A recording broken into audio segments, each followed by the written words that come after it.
group is pushing state leaders to get ICE out of Maryland. The Baltimore People's Power Assembly organized a protest today in response to the ICE shooting on Christmas Eve in Glen Burnie.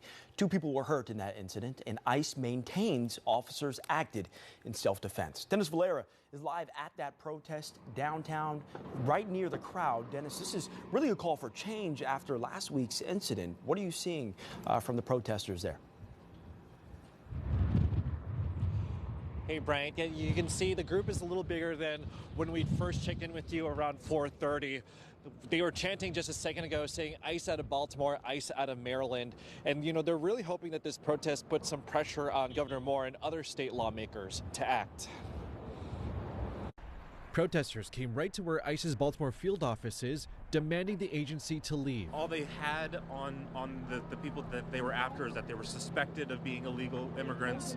I mean, we reject that altogether. The Baltimore People's Power Assembly organized this rally in response to the ICE shooting in Glen Burnie on Christmas Eve. According to ICE, officers shot Tiago Alexander Sousa Martins, an undocumented immigrant from Portugal, when Sousa Martins tried to ram other vehicles and the officers. ICE says the officers first tried to get him to turn off the engine, and that Solomon Antonio Serrano Esquivel, an undocumented immigrant from El Salvador, was in the passenger seat. I will never see him, you know what I mean? But you can't expect no more, you know, on Christmas Eve, come from Walmart. Come on now. But he shouldn't try to run the guy over, that's all. It's one of the latest local showings of President Trump's ramped up immigration enforcement. Another case making headlines. Dulce Consuelo Morales Diaz, who was taken into ICE custody when she was on her way home from a Taco Bell in Baltimore, despite saying she's a U.S. citizen. Her lawyer says she's since been transferred to a third detention facility. Rally organizers are calling on state leaders to ban cooperation agreements some counties have with ICE, as well as 287G agreements, which are agreements where ICE gives local law enforcement the authority to perform some immigration officer enforcement. ICE is its own department. There's no other kinds of collaborative efforts similar to this.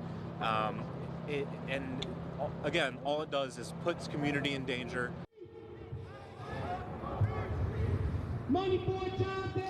Tiago Alexander Sousa Martins and Solomon Antonio Serrano Esquivel were taken to area hospitals. At last check, they are stable.